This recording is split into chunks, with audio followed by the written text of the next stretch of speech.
শওকত মোল্লার গ্রেফতারি প্রসঙ্গে রাজ্যের মন্ত্রী দিলীপ ঘোষের মন্তব্য, সবে তো শুরু, গুনতে থাকুন, আরো গ্রেফতার হবে। দেখুন, এ তো সবে শুরু হয়েছে, তো আপনি গুনতে থাকুন না, ঠক বাঁচতে গাঁও উজাড় হয়ে যাবে। 1-1.5 হাজার লোককে ইমিডিয়েট অ্যারেস্ট করা উচিত, যারা অত্যন্ত অপরাধী, অত্যাচারী, লুটেরা। মানুষের প্রচণ্ড ক্ষোভ আছে এদের বিরুদ্ধে, আর এই জন্য ওদের অ্যারেস্ট করা দরকার আছে। নাহলে কোনো অঘটন ঘটে যায়, মানুষ যেভাবে অ্যাটাক করছে, রাস্তায় ঘিরছে, ধরছে, মারছে, পিটছে, যদি কোনো অঘটন ঘটে যায়, সেন ওদের জীবনের স্বার্থে ওদেরকে অ্যারেস্ট করে জেলে রাখা উচিত। বাকি কোর্টে তার মামলা চলবে, প্রমাণ হলে দোষী সে তারা সাজা পাবে, কিন্তু ইমিডিয়েট পুলিশের এদেরকে অ্যারেস্ট করা উচিত। মানুষের ক্ষোভ খুব বাড়ছে, যাদের নিয়ে এত অত্যাচার, যাদের নিয়ে এত অভিযোগ, সেই লোকগুলোকে কাস্টডিতে রাখা উচিত। সরবেরিয়া বাজারের কাছে কুমিরখালীতে বেঙ্গল এসটিএফ এর অভিযান, সেই অভিযানের দিকে যেমন আমাদের নজর থাকছে, পাশাপাশি যেমনটা আপনারা দেখলেন টানা 2 দিন ধরে তল্লাশি অভিযান। তারপর গতকাল রাতে অবশেষে রুবি মোড়ের কাছ থেকে শওকত মোল্লা, প্রাক্তন তৃণমূল বিধায়কের ফোনের টাওয়ার লোকেশন ট্র্যাক করে অবশেষে তাকে গ্রেফতার করে এনআইএ সূত্রে খবর, পরিবার নিয়ে শওকত মোল্লা পালিয়ে যাওয়ার চেষ্টা করছিলেন। ঢালাই ব্রিজের কাছে তার টাওয়ার লোকেশন ট্র্যাক করে অবশেষে তাকে গ্রেফতার করা হয়, এমনটাই এনআইএ সূত্রে খবর। যদিও শওকত মোল্লার পরিবারের তরফ থেকে দাবি করা হচ্ছে তিনি আত্মসমর্পণ করেছেন। কাল থেকে শওকত মোল্লাকে একটা কাজে গিয়েছিলেন, আমরা তারপরে বাবার সঙ্গে যোগাযোগ করেছি, বাবা এসেছে, আসার পরে আমরা অফিসার সারেন্ডার করেছি। আমার ভাইকে গতকাল নিয়ে যাই, তখন আমরা বলে গেছিলাম বাবা যখন বাড়িতে আসবেন আমরা দেখা করতে বলবো। বাবা বিকালে বাড়িতে এসেছে, আসার পরে আমরা এনআই অফিসারদের সঙ্গে কথা বলে বাবাকে সারেন্ডার করি। শওকত মোল্লা গ্রেফতার হওয়ার পরই বেঙ্গল এসটিএফ এর বড় অভিযান বাসন্তী হাইওয়ের কাছে সরবেরিয়া বাজারের কুমিরখালীতে, সেখানে বেঙ্গল এসটিএফ এর অভিযান, এবং এখনো পর্যন্ত যেমনটা জানা যাচ্ছে 21টি আগ্নেয়াস্ত্র উদ্ধার হয়েছে, সেই সঙ্গে মিলেছে প্রচুর কার্তুজ। উদ্ধার হতে পারে আরো অস্ত্র, এখনো তল্লাশি চলছে। এই বিপুল পরিমাণ আগ্নেয়াস্ত্র কে বা কারা মজুত করলো তা নিয়েই তদন্তে নেমেছে এসটিএফ। আরো একবার চলে যাব আমাদের প্রতিনিধি ময়ূক ঠাকুর চক্রবর্তীর কাছে। ময়ূক, এখনো পর্যন্ত কি খবর রয়েছে তোমার কাছে বেঙ্গল এসটিএফ এর এই অভিযান নিয়ে?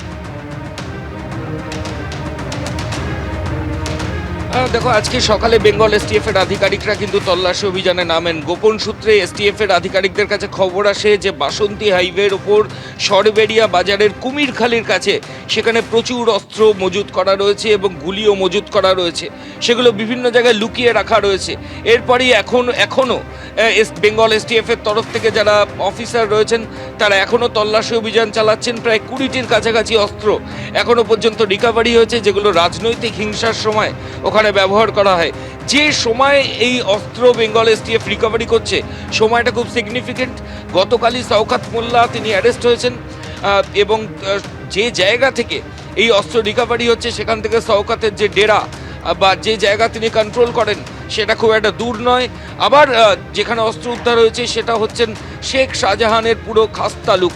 ফলত এই অস্ত্রের পেছনে কে রয়েছে, কার মদতে এই বিপুল সংখ্যক অস্ত্র ওখানে মজুত করা রয়েছে, এটাই এখন এসটিএফ এর আধিকারিকরা তদন্ত করে দেখছেন এবং তারা এখনো তল্লাশি অভিযান চালাচ্ছেন।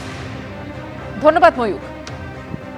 গতকালই আমরা দেখলাম যে 2 দিনের লুকোচুরি শেষে অবশেষে এনআইএর জালে শওকত মোল্লা, রুবি মোড়ের কাছ থেকে গ্রেফতার তৃণমূলের প্রাক্তন বিধায়ক, ভাঙড় বিস্ফোরণ কাণ্ডে গ্রেফতার ক্যানিং পূর্বের প্রাক্তন তৃণমূল বিধায়ক। গ্রেফতার শওকত মোল্লাকে আজ তোলা হবে ব্যাংশাল আদালতের এনআইএ কোর্টে। আরো একবার এ নিয়ে চলে যাব আমাদের প্রতিনিধি ময়ূক ঠাকুর চক্রবর্তীর কাছে। ময়ূক, আজ আদালতে কখন শওকত মোল্লাকে পেশ করা হবে, কি জানতে পারছো? দেখো, আমাদের কাছে যে খবর রয়েছে যে এখন শওকত মোল্লা এনআইএর অফিসে রয়েছেন, তাকে সেখান থেকে সকাল 11টার কিছু পরে সেখান থেকে সল্টলেক থেকে নিউ টাউন থেকে সরাসরি ব্যাংশাল আদালতের যে এনআইএ কোর্ট রয়েছে সেখানে তাকে আনা হতে পারে। শওকতকে গতকাল রাতে পুলিশ আধিকারিকরা ইস্টার্ন মেট্রোপলিটন বাইপাসে সেখান থেকে অ্যারেস্ট করেছে, এবং তারপর পুলিশ আধিকারিকরা গতকাল রাতেই তাকে এনআইএর অফিসিয়ালসরা জিজ্ঞাসাবাদ করেন। কামালগাজীর এরিয়া থেকে তাকে অ্যারেস্ট করা হয়। তার বাড়ি মৌখালী, সেখানে রেড হয়। সেখানে তার ছেলেকে সঙ্গে নিয়ে ইমরান ছেলেকে সঙ্গে নিয়ে পুলিশ আধিকারিকরা এসটিএফ এনআইএর অফিসিয়ালসরা তল্লাশি করেন, কিন্তু তাকে পাওয়া যায়নি। একটা আশঙ্কার জায়গায় এনআইএর তরফে তৈরি হয়েছিল যে তাহলে হয়তো বাংলাদেশে পালিয়ে যেতে পারেন শওকত মোল্লা। ইতিমধ্যে কলকাতা এয়ারপোর্ট থেকে শুরু করে বিভিন্ন জায়গায় এই তথ্য পাঠিয়ে দেওয়া হয় যে শওকত মোল্লার কোনো মুভমেন্ট হলে সঙ্গে সঙ্গে যাতে এনআইএর কাছে খবর আসে। এবং শওকত মোল্লা প্রথমে ইএম বাইপাস চত্বরে আসেন এবং সেখান থেকে তিনি যখন কামাল গাজী চত্বরে যান, সেটাই এনআইএর আধিকারিকরা তখন তার তথ্য পেয়ে যান, টাওয়ার লোকেশন পেয়ে যান এবং তারপর গতকাল রাতে তাকে কামালগাছি এরিয়া থেকে অ্যারেস্ট করা হয়েছে। আর কিছুক্ষণের মধ্যেই শওকত মোল্লাকে এনআইএ আধিকারিকরা নিয়ে আসবেন। ভাঙড়ের বিজয়গঞ্জ বাজার এলাকায় একটা বিস্ফোরণের ঘটনা, সেখানে একজনের মৃত্যু হয়েছিল, বেশ কয়েকজন জখম হয়েছিল।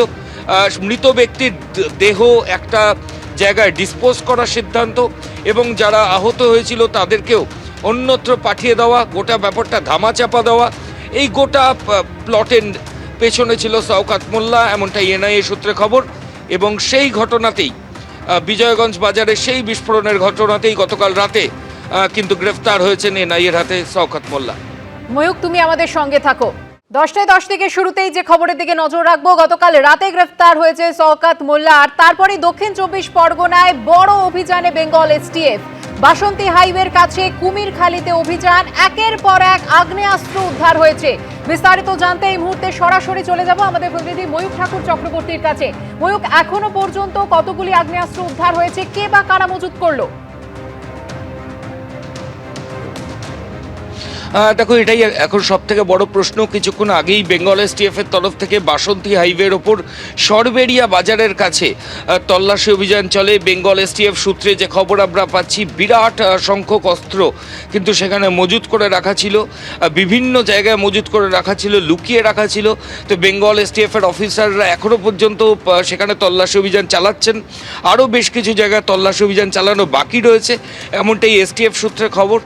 প্রায় 20টিরও বেশি আগ্নেয়াস্ত্র এখনো পর্যন্ত ওখানে রিকভারি করা হয়েছে, যেগুলো বিভিন্ন রাজনৈতিক হিংসার সময় ব্যবহার করা হয়, এমনটাই সূত্র মারফত খবর পাওয়া যাচ্ছে।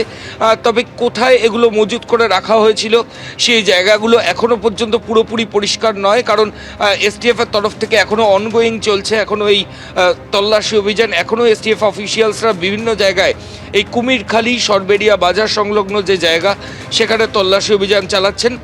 আমি আবার বলছি, এখনো পর্যন্ত 20টিরও বেশি অস্ত্র রিকভারি হয়েছে, এছাড়াও প্রচুর গুলি রিকভারি হয়েছে। কে বা কারা এটা মজুত করেছিল, কার মদতে এটা মজুদ ছিল, কারণ শেখ শাহজাহান এই সরবেরিয়া বাজার চত্বরে কন্ট্রোল করে। আবার সেখান থেকে কিছুটা দূরেই ক্যানিং, সেখানে শওকত মোল্লা গতকাল রাতে এনআইএর হাতে গ্রেফতার হয়েছেন।